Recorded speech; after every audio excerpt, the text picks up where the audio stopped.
everyone, it's Shell from Scrap Secrets and welcome back to my channel. Today's video is part of the Old School Techniques video series, and we're going to be using our stash, namely our punches. So I'm going to show you in a minute the couple of Martha Stewart punches that I picked out, and I used some of them in this video. I used the loopy one first, and I thought that it actually would stay attached to the card. It's been so long since I've used them. It doesn't, so I put that to the side and we'll use that again. But here I'm going to create a card using some scraps. So both the pattern paper and the pink paper are scraps.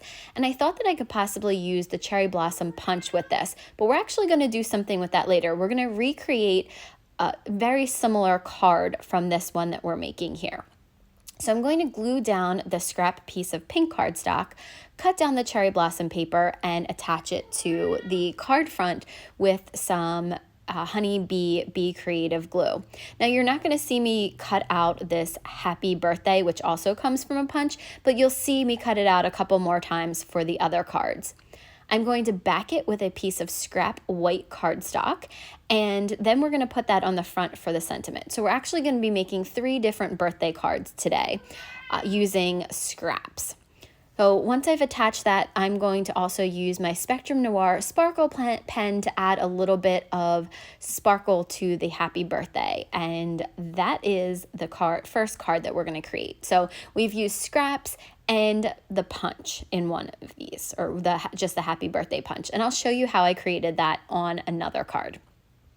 So we're going to move on to the second card, which is again using more scraps, and you can see that I have that little piece of lacy, loopy ones that I cut before. So I cut off the bottom of the card base. I'm going to attach the pink and white polka dot paper. And now you're going to be able to see how I use this happy birthday punch. So I'm going to line it up in the punch. I'm going to punch it down, which just press on the handle. And then I'm going to use my paper trimmer to cut an even border around the edges and use more of that white cardstock to back it. So these are a little bit more feminine birthday cards, but you could definitely do these in masculine colors and create masculine cards from these. These are it's a very, very versatile design. Using that same glue to put glue dots or dots of glue behind all of the letters and attaching it down to the white piece of cardstock. So I was able to get a lot from the scraps that I had lying around. I have so much in my scrap bin, and I thought this would be a great time to start busting out the stash stuff and going through it and using items that I haven't used in a while. It's always a great idea to go through your stuff and use some of your older things.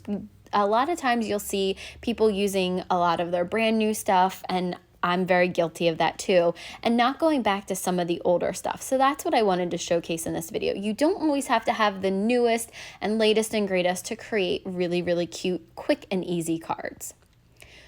So I thought that the loops looked a little bit too plain, but I wanted it to match the color of purple cardstock that I had chosen from my scrap stash.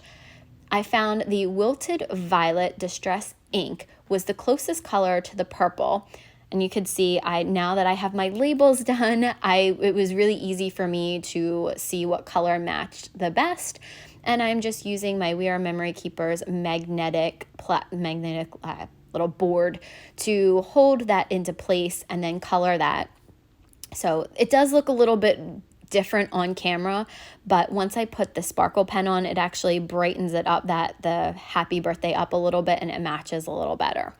I don't know why it didn't match as well as it looked like the ink did on the case. But any case, I am going over the whole thing with more sparkle pen like I did on the first one. And then we are going to finish gluing it together. So just cutting out that little peekaboo part really gave the card a step up, and it looks a little bit different than the first one that we did, which was a full panel on the front. So sometimes I like to just go back to techniques that I did in the very beginning. These are some of the fun things that I learned when I first started card making, and just different things to do for your cards instead of just doing a full front panel on the card, doing something a little bit unexpected by adding the little peekaboo part to it. So I'm going to glue the front down, and then I'm going to put the happy birthday on top of it. You could definitely add balloons, make this a little bit more fancy, I am just really sticking to quick and easy cards if you really need something in a short time frame that are easy to reproduce. So once that is done, we are going to get started working on the third card. So that's the second one. And the third card, we're going to kind of recreate the first one. So I'm going to use this punch several times, and you'll notice that I'm punching it, and then the design is on the left side. So you can either move it left or right.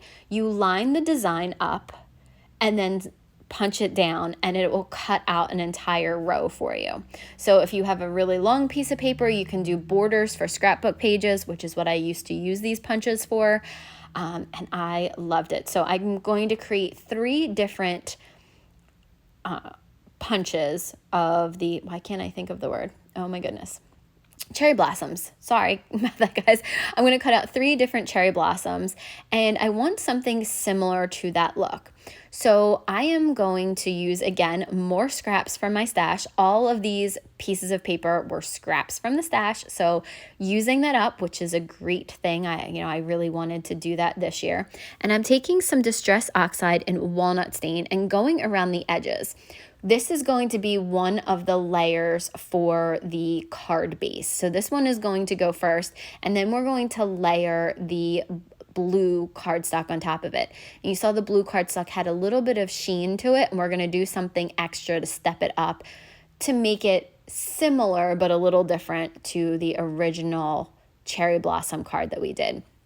So you can see adding that walnut stain just darkens up the edges enough. And you don't have to worry about the middle because it's going to be covered. You're not going to see it. It's really just around that little edge that I wanted the cardstock a little bit darker. And because I was using scraps, I didn't have that dark brown, so I made it. I'm using an embossing folder from Darice, and you can use either side of it, and added clouds to it. I just thought that made it look really pretty background. The other one had a subtle blue background, and I don't think it had clouds on it. I think it was just like a subtle blue, but I wanted a little bit of pattern. I thought it looked a little bit too plain. So I'm going to also use that Honeybee Bee Creative Glue to attach the 2 layers together. And then I'm going to do something a little bit different for the cherry blossoms. They looked really plain to me, and they were all pink, and I thought it needed something else. So I looked on there, and there are brown branches. So there are no clouds, but there are brown branches, and then there's like white flowers with a little bit of pink on it. So I could have totally done this out of white cardstock and then use my Copic markers to go back in and add color. I decided to do pink and then go back in and add some color there. So you're going to see I'm using a flicking motion with some Copic markers to add a little bit of a darker pink to the center of most of the flowers. Now, I'm not going to end up using everything here. I'm going to cut things down, but I wasn't really sure where I was going with this. So I wanted to just try and see what I could get done from this. So I'm going back in with a different color Copic marker, and the first one I colored it in totally, which I didn't love that. Then I'm going back in and just adding a little bit of color, pulling that pink out, but still leaving the outside of those cherry blossoms that really, really light pink. Again, on the original card, they're white with a little bit of pink in it. I took a little bit of artistic license, I guess you could say, on how my flowers were looking, or my cherry blossoms were looking. So I did not like that one flower, the one that was, and I'm trying to figure out how to put this on without having that one on there. I could have totally picked a different one, but I think I end up just cutting that flower off because it doesn't really matter. Yep. I think I snipped that off, and you're never really going to notice it. You only know because I told you. So then I decide on the placement of that, but I also want to add a little bit more color to that because I think it's too pink and too plain. So I'm actually going to go back in and add some brown for the branches. And then I'm also going to go back in with some green and add the leaves to it.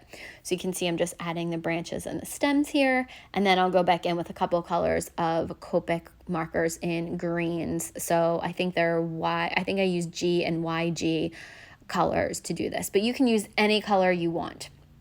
So I hope that this series is enjoyable for you guys and it reminds you to go back through your stash and find things that, maybe you started your crafting stuff years ago. And, I have my punches above a lot of my storage and it's aesthetically pleasing, but I really haven't used them in a long time. So I was like, I really need to get to using them, and I really need to go back, and there's a lot of products that I have that I love that I just haven't had the chance to use in a while. So I'm going to start going back through my stuff, pulling some old things, maybe recreating some old projects.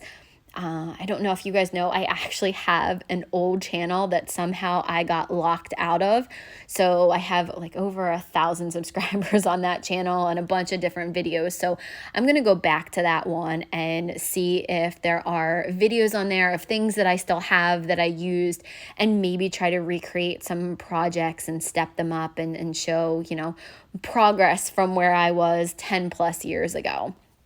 So I hope that you guys find this helpful. If there's anything that you want to see, definitely let me know down in the comments. I love to get recommendations and suggestions from you. I love challenges, so definitely let me know if there's anything that you guys want to see.